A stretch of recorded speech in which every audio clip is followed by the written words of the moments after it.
L'histoire des Juifs est une saga millénaire qui traverse de multiples époques et contextes géographiques. Du temps des patriarches bibliques à l'ère moderne, l'histoire du peuple juif est marquée par des événements fondateurs, des migrations, des persécutions, des révoltes et une résilience inébranlable. Voici une longue et détaillée chronologie de l'histoire des Juifs, en soulignant les événements bibliques, historiques et géographiques.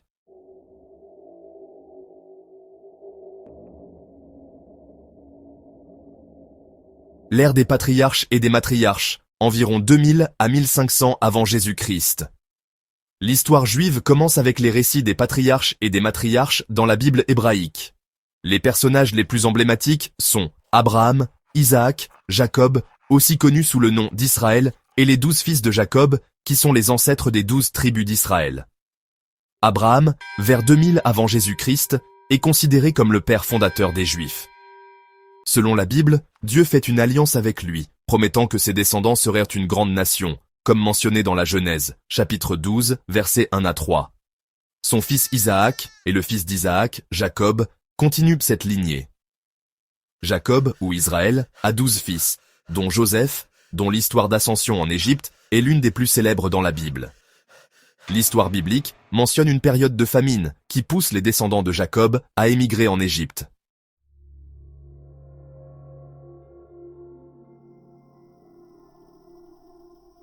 L'Exode, environ 1300 avant Jésus-Christ. L'une des histoires les plus marquantes de l'Ancien Testament est l'Exode des Juifs hors d'Égypte, dirigé par Moïse. Moïse conduit les Israélites hors de l'esclavage égyptien, comme raconté dans l'Exode, chapitre 12 à 14. La traversée du désert et la réception des 10 commandements sur le mont Sinaï sont des événements fondamentaux de l'identité juive.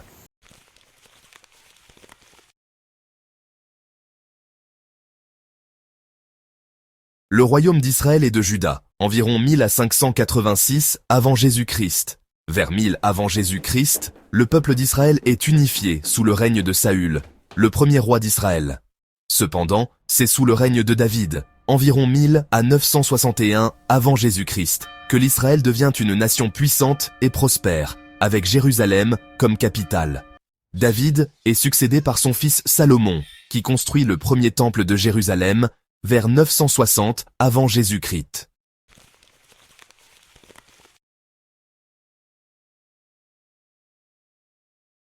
Après la mort de Salomon, le royaume se divise en deux, le royaume d'Israël, au nord, et le royaume de Juda, au sud. Cette division conduit à des périodes de conflits internes et de luttes politiques.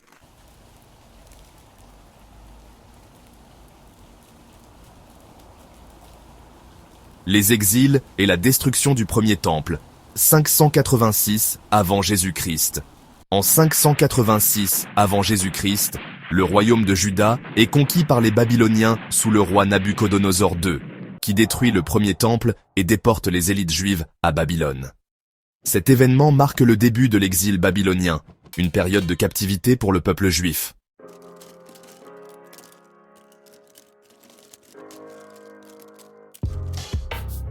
Le retour en terre promise et la construction du second temple, de 539 à 516 avant Jésus-Christ. En 539 avant Jésus-Christ, le roi perse Cyrus le Grand conquiert Babylone et permet aux Juifs de retourner en Judée. La construction du second temple de Jérusalem commence sous la direction de Zorobabel en 536 avant Jésus-Christ et se termine en 516 avant Jésus-Christ.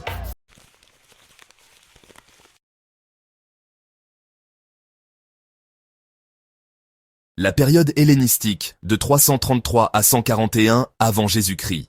Après la conquête de la région par Alexandre le Grand, vers 333 avant Jésus-Christ, les Juifs vivent sous domination hellénistique. La culture grecque imprègne la région, mais une résistance s'organise. Le plus célèbre soulèvement est la révolte des Maccabées, vers 167 à 141 avant Jésus-Christ, qui conduit à l'établissement de la dynastie hasmonéenne en Judée.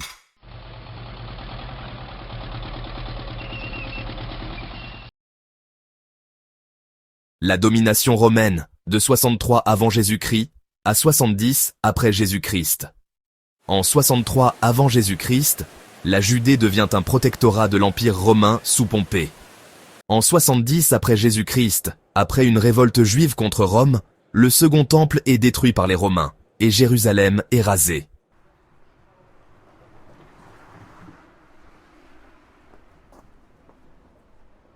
Cette destruction marque le début d'une longue période de diaspora et d'exil pour les Juifs, qui se dispersent à travers le monde méditerranéen et au-delà. Après la destruction du temple, les Juifs sont dispersés à travers l'Empire romain, et au-delà, notamment dans les régions de l'Afrique du Nord, de la Grèce et de l'Asie mineure.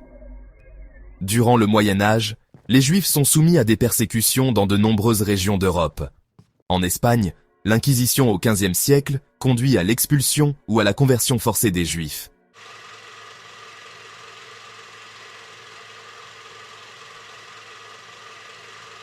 Au XIXe siècle, la montée de l'antisémitisme et les persécutions renforcent l'idée de la nécessité d'un État juif.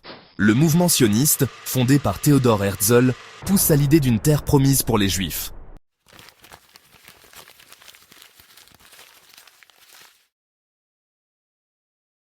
Cette idée trouve un écho dans la déclaration Balfour de 1917 qui soutient la création d'un foyer national juif en Palestine, alors sous domination britannique.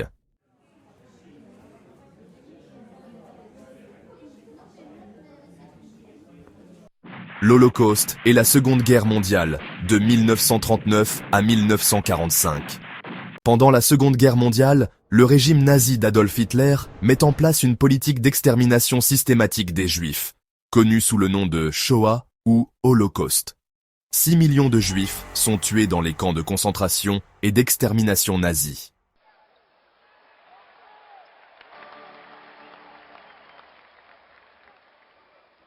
La création de l'État d'Israël en 1948. Après la guerre, en 1947, l'Assemblée générale des Nations unies vote la partition de la Palestine en 2 États, l'un juif et l'autre arabe.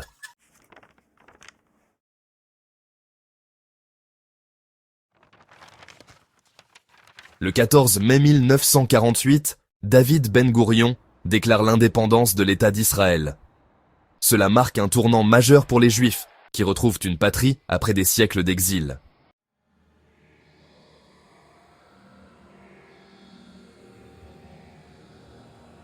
Israël et le conflit arabo-israélien. Depuis la création d'Israël, le pays a été impliqué dans plusieurs guerres et conflits avec les États arabes voisins, notamment la guerre d'indépendance en 1948, la guerre des 6 jours en 1967 et la guerre du Kippour en 1973.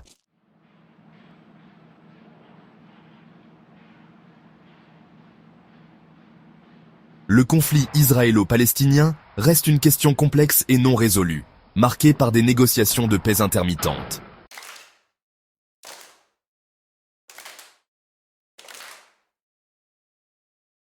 L'évolution contemporaine et la diaspora moderne. Aujourd'hui, les Juifs vivent dans de nombreuses parties du monde, avec une forte communauté en Israël, mais aussi en Amérique du Nord, en Europe et ailleurs.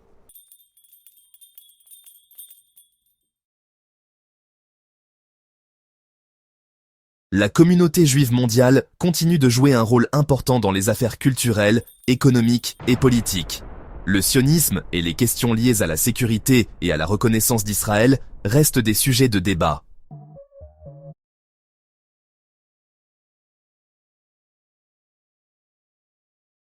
Le conflit israélo-palestinien est l'un des conflits les plus complexes et les plus longs de l'histoire moderne. Ce conflit oppose Israël et les Palestiniens, un groupe ethnique et national dont les membres vivent principalement en Cisjordanie, à Gaza et en Israël même, mais qui a aussi une diaspora importante dans d'autres pays du Moyen-Orient et dans le monde entier.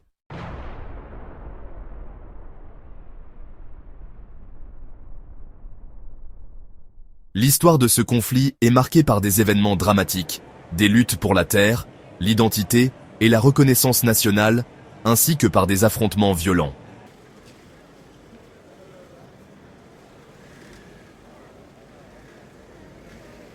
Les origines du conflit.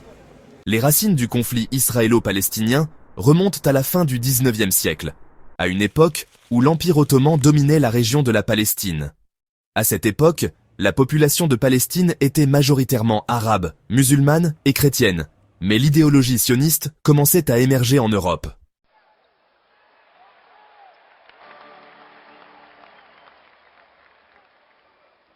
Le sionisme, qui a été fondé par Theodor Herzl et d'autres intellectuels juifs, prônait la création d'un État juif en Palestine, région considérée par les Juifs comme leur terre promise selon les textes religieux.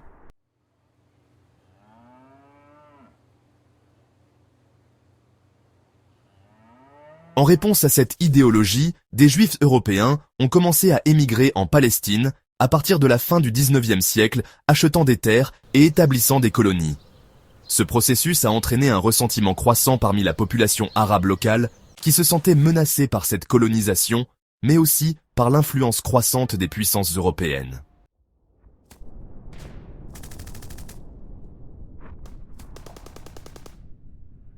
La Première Guerre mondiale et les promesses contradictoires. Pendant la Première Guerre mondiale, le Royaume-Uni, qui était une grande puissance coloniale, a pris le contrôle de la Palestine après la défaite de l'Empire ottoman. Le Royaume-Uni a fait des promesses contradictoires aux deux groupes en conflit.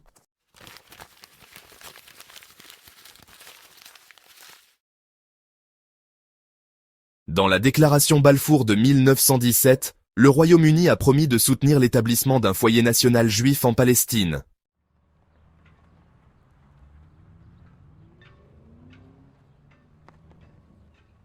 Cependant, dans les accords Hussein-McMahon de 1915 à 1916, le Royaume-Uni avait promis aux Arabes de leur accorder un royaume indépendant en échange de leur soutien contre les Ottomans.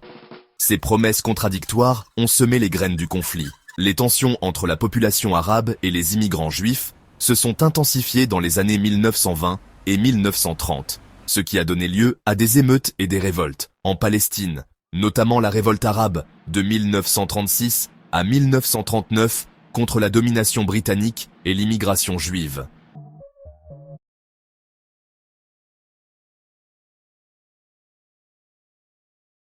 En 1948, après la fin du mandat britannique, David Ben Gourion a proclamé l'indépendance d'Israël. Cette déclaration a été suivie par l'attaque de plusieurs pays arabes voisins, comme l'Égypte, la Jordanie, la Syrie, le Liban et l'Irak, qui ont tenté de détruire le nouvel État.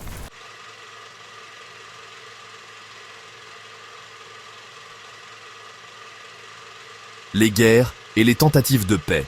Le conflit israélo-palestinien n'a pas cessé après 1948. En 1956, la crise de Suez a éclaté, impliquant Israël, la France et le Royaume-Uni contre l'Égypte.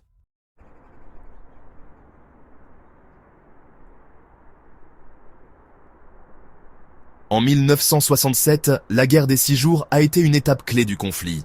Israël a lancé une offensive contre l'Égypte, la Jordanie et la Syrie et a occupé la Cisjordanie, Jérusalem-Est, Gaza, le Sinaï et les hauteurs du Golan.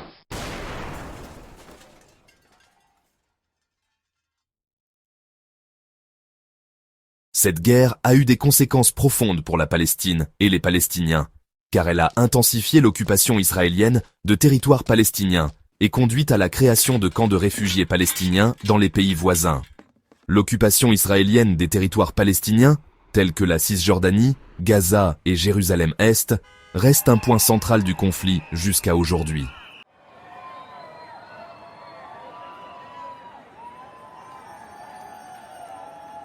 Le processus de paix et l'intifada. Au fil des décennies, plusieurs tentatives de paix ont eu lieu. Les accords d'Oslo, signés en 1993 entre Israël et l'Organisation de libération de la Palestine, ont conduit à la reconnaissance mutuelle entre Israël et l'OLP et ont donné lieu à la création de l'autorité palestinienne pour gouverner la Cisjordanie et Gaza. Check 1, check 2, check. Cependant, la mise en œuvre de ces accords a été marquée par des tensions et des désaccords, notamment en ce qui concerne le statut de Jérusalem et les frontières définitives.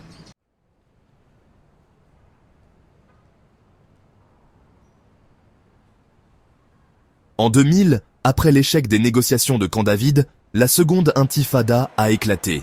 Ce soulèvement palestinien contre l'occupation israélienne a été beaucoup plus violent que la première intifada, avec des attentats suicides palestiniens et des réponses militaires israéliennes sévères. Cette période a marqué une détérioration des relations israélo-palestiniennes et a conduit à la construction d'un mur de séparation par Israël.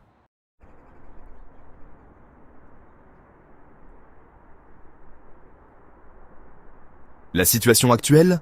La situation actuelle reste extrêmement complexe et tendue. Les principales questions non résolues comprennent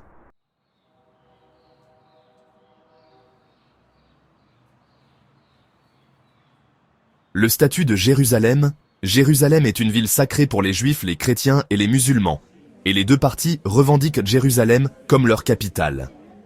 Les frontières d'Israël et d'un futur État palestinien, la création d'un État palestinien viable, reste un objectif de la communauté internationale, mais les négociations sur les frontières sont dans une impasse.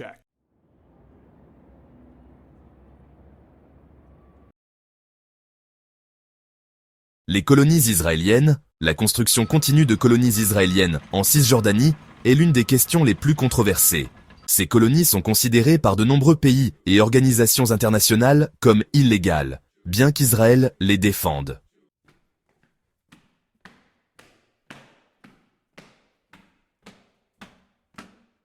Le droit au retour des réfugiés palestiniens. Les Palestiniens insistent sur le droit au retour des réfugiés et de leurs descendants, mais Israël y est fermement opposé, craignant que cela ne remette en cause sa majorité juive.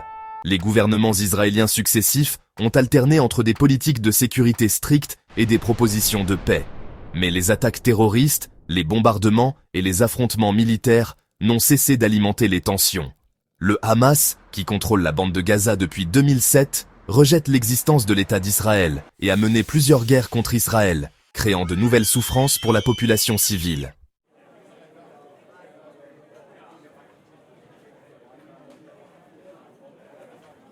Le processus de paix semble dans une impasse, et l'espoir d'une solution à deux États semble de plus en plus lointain, bien que de nombreuses voix dans la communauté internationale continuent de plaider en faveur de cette solution comme le seul moyen de garantir la paix et la sécurité pour les deux peuples. Le conflit israélo-palestinien reste une tragédie persistante, marquée par des souffrances humaines, des injustices, des violations des droits de l'homme et des pertes de vies humaines des deux côtés. Sa résolution nécessite des efforts diplomatiques soutenus, des compromis difficiles et un engagement véritable des deux parties à trouver une solution juste et durable. Toutefois, l'histoire du conflit montre à quel point il est difficile d'atteindre un accord, étant donné les racines profondes de l'incompréhension, de la méfiance et des ambitions contradictoires.